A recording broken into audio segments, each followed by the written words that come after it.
we should use for our cooking medium? That Individual oil. I am not asking of the blend. what oil you should use for cooking oil? That you should For our leave, cooking purpose in our kitchen. that you should leave it to your wife. So 40 years back also I was living, my father was living to my mother. Now there is no change. So that's why I Okay. said this healthy oil, this debate is going on and on and on and on, and the solution will not, we will not be able to find. But then there are certain guidelines, as Dr. RBN and Dr. Wim, they have given. I think, okay, fine, that is good, but never mingle with your wife, huh? Please. Later being cook, a- later a cook, technologist myself, later cook I never whatever answered she my wants wife, and which whatever one oil you she should use, otherwise you will not get your dinner or lunch. You are correct. Being a oil technologist myself, I never answered Yeah. my wife about the Yeah, use okay. of oils. Okay. Yeah, I think the point is, this debate is going on not now, but I think the years together. I still remember when I joined oil technology in 1989, we used to consume in our home linseed oil because I am from Vidarbha. I gone to the first year oil technology and they find here linseed oil is for paint, it is not for eating. I asked my parents, stop this. They stopped it. And after so many years, again, that concept is coming, linseed oil is good. Now, I said, okay, beg me pardon because that was my mistake. You can use whatever the oil you can use now. Because there is no such oil that, okay, linseed oil can be used for the paints because of the unsaturated fatty acids, linolenic. I think the point is, from the operation point of view or industrial point of view, is very important. The day I joined in 1992, I didn't find the answer which is the best oil because that time there was no trans fatty acid, no 3-MCPD, no G. Kamleji has introduced something 4H, I think today.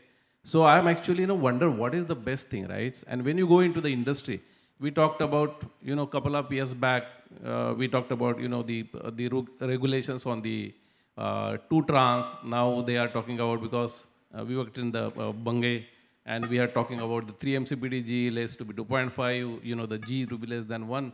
And then we are talking to our global people, where we are going to stop this, right? So we or modify our processes, right? Improve process, right?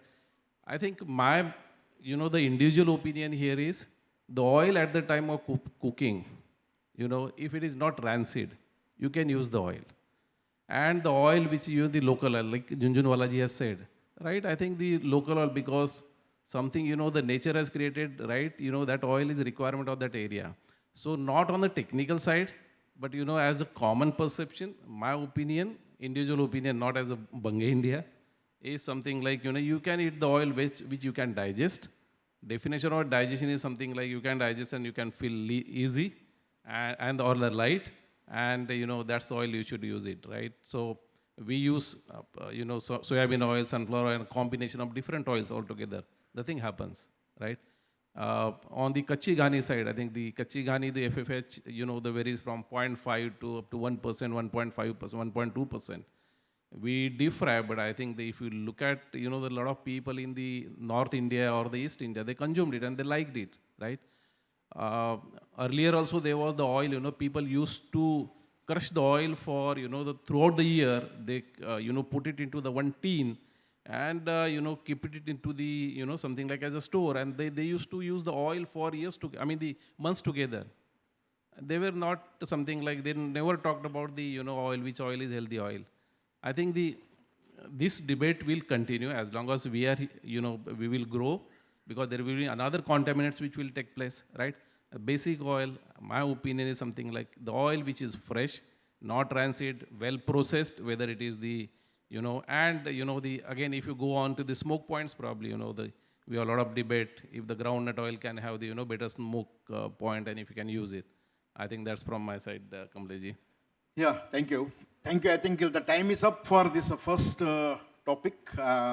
And I wish that everybody stays safe. Whatever oil you eat, be safe. Yes? Only one question because we are now going to the next topic. Yes, please. While we are talking about the oil, why not tell us about comparison between the oil and ghee? Instead of oil, can we use a pure ghee or something which is better than oil? Pure ghee is a totally separate, in the sense, it is made from the oil, But cooking oil and healthy oil, this ghee is totally two different aspect here. Uh, when we say ghee means that is vanaspati is nowadays almost banned. In the sense, we cannot do a partial hydrogenation because there is a lot of trans fatty acid will be there. And as per the new norms, the trans fatty acid to be restricted below 2%, and this is not possible. So instead of ghee, you go for a blended oil or inter-esterified oils. That's the only answer for that. No, that is then the debate will go and go on. Okay, I think. Yeah, please, because the next topic is yours, so you decide. Okay. Hello, can you hear me? Yeah. I tend to think that the kind of oils that we promote should be based on what kind of consumers we have, what are their cooking habits, eating habits. If you look at a country like India, I'm largely specifically looking at you because you play an important role in FSSAI. India is a population where large majority of them are very poor. They can't afford to have expensive oils, or when they buy expensive oils, they cannot afford to change them after 2 fries or 3 fries. While your recommendation is don't use it for more than 1 or 2 frying cycles, right? And the population cannot do that. That's one thing. Second thing, they will never discard the oil. They'll keep on using for deep fat frying until the last drop. And Indian cooking largely involves deep fat frying. So any standards, any recommendations we make should be based not just on nutrition published in the research articles. It should be based on what kind of society we have, what are our cooking habits, what are our eating habits, and what kind of problems it creates in the population. That should be the basis to formulate guidelines by FSSAI. Now, taking that as a basis, if we look at these oils containing polyunsaturated fatty acids, if you keep using them for deep fat frying again and again until the last drop is consumed, just look at how much carcinogens are we generating. What is the negative impact of those carcinogens in comparison to 3-MCPD, glycerol esters? To me, it looks like a laughing stock when everybody talks about glycerol esters and 3-MCPD and don't focus on the carcinogens we generate in the deep fat frying. So with this kind of awareness, what can FSSI do to ensure that the common consumer remains healthy while eating whatever the oil that's available in the market? What comes to my mind is, it's very harsh. I know a lot of you guys do not like what I'm going to say. FSSI should introduce guidelines. If you're going to do, this oil is not suitable for deep fat frying beyond this many cycles. This oil is suitable for deep fat frying. And if you're using this oil for deep fat frying, you also need to consume this kind of oil to provide the essential fatty acids, but in this way, like chutneys, pickles, or not. I think that level of deep guidelines on the labels of the edible oils should come into force. Only then you can ensure nutrition, you can also ensure overall health of the citizens. It may not ensure the profitability of the vegetable oil industry, that's a different issue altogether. So that's my comment. Just off a minute. Actually, FSA doesn't make these guidelines. When you look at the ICMR guidelines, dietary guidelines, all the answers are there, whatever you said now. I think people should, they're popularizing, it's available, that particular document is available See, on the website. we are talking about ordinary consumer. He cannot look at ICMR guide. Why ordinary consumer? Even I have not seen ICMR guidelines. We need to popularize. We people need to popularize. That should be promoted in the form of labeling. Mr. Rao, I think probably we have to go to next point, and we have enough time during the dinner, cultural program and all that. Probably we can discuss that. The next point is a secret of enzymes. Now, why is a secret? Because see, there is a very fortunate thing that on the dais, there are not many experts are sitting on enzymes. Like enzymic deguming in India, RBN Prasad started. Dr. Wim, Dr. Gibbon, they have worked, I would say, day and night on enzymes, various processes, enzymatic esterification, enzymatic deguming. Now enzymatic refining is also there. LXC is also work. So I think there are so many people to contribute. But I would suggest that probably those who are really into enzyme, they should start the discussion. Mr. Rao and Preeti. Whomsoever decide to take the mic, grab the mic first. Yes. So the topic is secret of enzymes, but enzymes are no more secret now because in every applications in oils and fats segment, you will find enzymes. One second, Siga. When I say secret of enzymes, enzymes are there since 1990. Yes. Okay, everybody knows about enzymes. What is that? What is stopping the industry? That enzyme is not becoming so popular in India. That is the topic. That is a secret. That secret you have to reveal. Yeah. For degumming, of course, there are some constraints as highlighted by previous speakers during their talks. Like for physical refining, of course, enzymes are highly penetrated. But for chemical refining, that the oils where we need lighter color, of course, industry is going for the chemical refining, and now there are solutions available for chemical refining as well. But industry is not aware of, because still with the, even if we go with the enzymatic process for chemical refining, people have the mindset enzymes are only being used for the physical refining in degumming especially, and that is why penetration is low. But if you speak about the physical refined oils, of course, penetration is very high.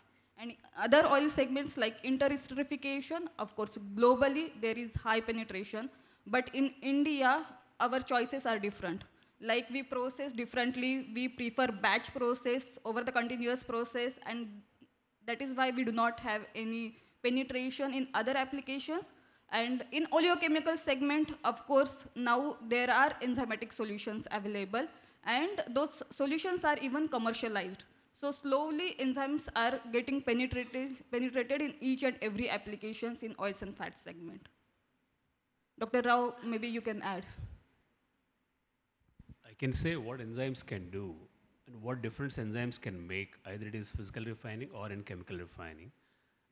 That's one part of it. Second part of it, why industry has not been adapting the enzymatic process, that I can say what I think after years of attempting Other to than the cost, because cost is another factor. cost here. is not Other a than the prob- cost, what are the other reasons? Cost is not a problem. They are actually very cost effective and very profitable too.